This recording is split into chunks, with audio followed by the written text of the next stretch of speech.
Well, this morning starts off a little bittersweet. Get done with milking, and as day breaks, a chore starts that me and Aiden's got to tackle. Something we hadn't been really looking forward to, but we know it's what we need to do. I never felt tomorrow closing in this fast. Oh, I guess time's in a rush. Leaves are falling down, but at least they grow back while I'm on a Tons of male pigs on the farm. We have our new conventional hogs. We have, of course, George and Peppa, but also their baby. So we have a lot of boys on the farm that we are not necessarily needing anymore, because it comes down to how many boars do you need on a farm. To make the tough decision that George and, of course, Ernie, it's their time to go. I thought about trying to sell George, but being 450 pounds and being about 4 years old or so. How old is he? I don't know. I have to go back and look. I can't remember. But he's getting some age on him. He's getting to where he'd rather just lay down than do anything else. So it was just his time. And he eats a whole lot. He does eat a whole lot. George was not born on our farm, but he was raised his entire life here on our farm. From 8 weeks until his very last day. And see, we were able to pick those up at Alderman Farms. We'll link that video up here where we went and got them. All the kids were like tiny, and we were trying to name them. But from that point on, from us losing them, we had great memories with them. Think now, we bought a lot of other animals to be feeders.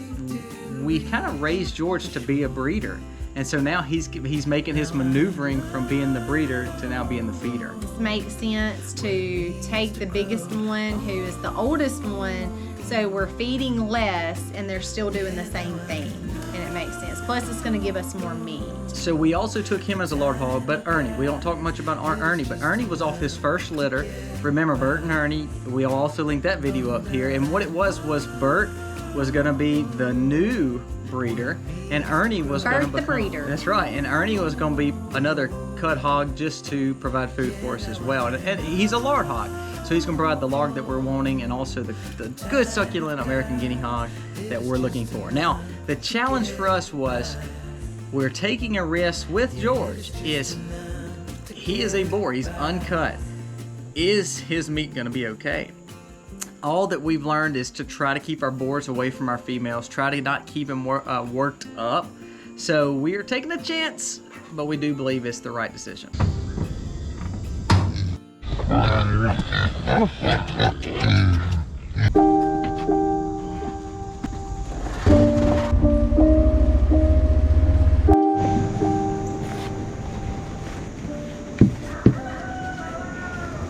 Chickens are here. I wasn't going to order anymore, but we don't want a food shortage here at the Max.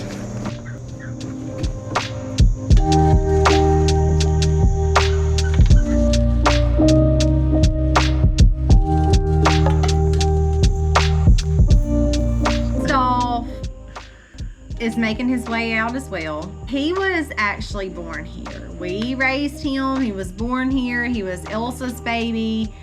He was born over beside the house. Beautiful, beautiful. The one you slipped with in the mud, wasn't it? Yeah. Misty busted it with him. Yeah, so he was born that day. It was January. It was really, really cold. For some reason, Elsa wanted to have him in the mud.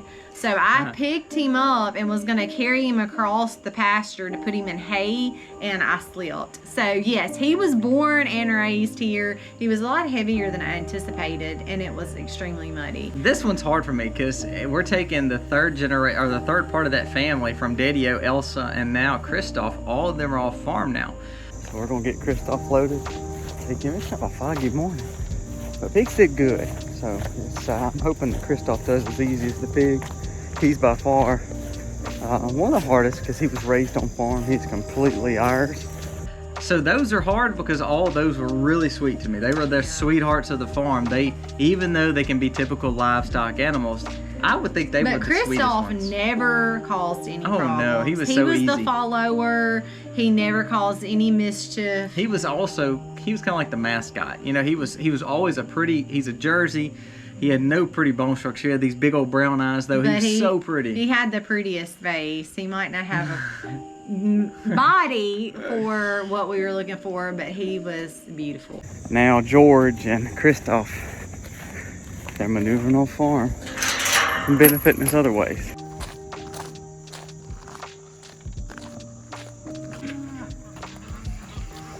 Is about almost 2 years old. Actually, January he'd be 2 years old, right? Or was he already 2 years old? You're killing me. Anyways, he's got some age on him. The thing about him though, he is derived from a miniature Jersey bull. So his size is very small and he's not growing much more. So as we get into the winter months, we're getting into heavier feed months, which is hay. You think about the protein, all the things that we tend to have to feed our animals during the winter. It just doesn't seem smart for us to kind of maneuver him through the winter to not grow really any, because we're not doing feedlot kind of cows. We raise on grass only. So when they go to eating rye and hay, he's just another mouth that's not really gaining any weight to take him all the way to spring. He's eating, but he's not going to grow anymore. That's why we were kind of like, we knew this was going to be your ultimate goal. We did not need him as a breeder.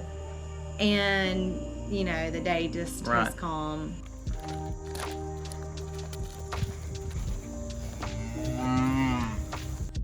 So as you see, here we are. We're saying goodbye to the sweet animals and getting the little demons that we were picking up.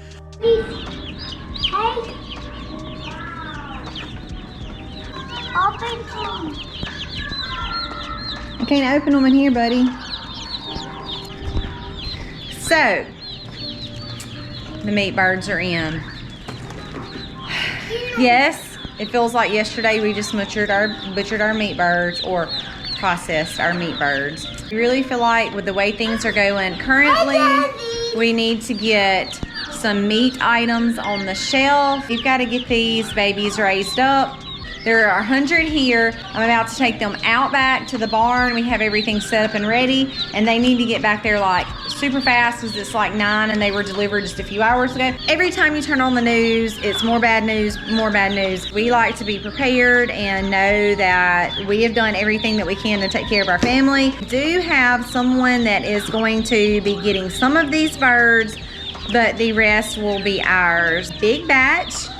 We're gonna be having a lot of meat going up here, probably within the next several months. We have to realize that this day and time, we have to provide for ourselves. So we're putting up about 1,000 pounds of meat between the 3 animals, and then turning around and grabbing these Cornish cross, which will probably provide another, 300 to 500 pounds?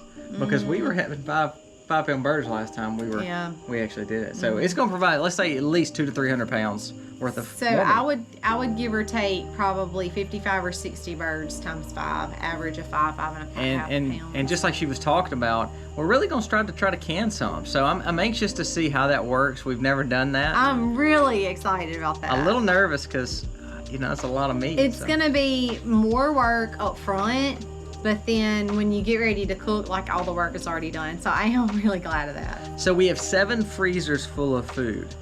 And I always bring that up because we take great pride in that. And when we talk about Christoph, or we talk about the pigs, we have to make those maneuverable steps because we're a family of 8. As we eat, we're always eating. Misty is cooking 5 to 6, 7 pounds of meat daily, if you think about it, between all the meals that we're doing. So it's very important for us, as we're utilizing what we have, we're growing the next one. As this food starts going down, we process this one. And we have other ones on the farm that are growing up for that. So it's just a regenerative, sustainable goal for us, even though we didn't want chickens again. Oh my gosh, we didn't want chickens again. If you remember, and I'll link the video up, where we lost them to lightning strike, that didn't help because we still have a freezer full, but that freezer full may not last us all year. So now, back with the Cornish cross. And something super, super exciting that we have again been waiting on is we have babies. So Peppa was not actually the first to deliver. Actually, it was one of our long snouts. She had her babies.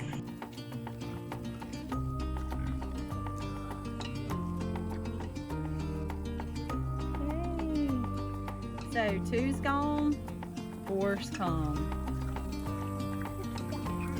Hey Mama, can I have one of them? We have a lot of great things happening on the farm. You see us taking some and then we're adding more. It's always addition and subtraction, even to our bellies or whatever it may be. Y'all better pray for us with these Cornish cross because they stress me out. They die. They get on my nerves. I even dread. Just thinking about it makes me nauseous about processing. Well, I think by having them in the barn this time, I think we're gonna like that better. Hope you like this video. Thank you so much for watching, and thank you always for supporting us. We are trying to get our numbers up, so please subscribe, like, comment, and share because that helps us grow our channel. Thank you so very much for watching, and God bless. Happy homesteading, y'all.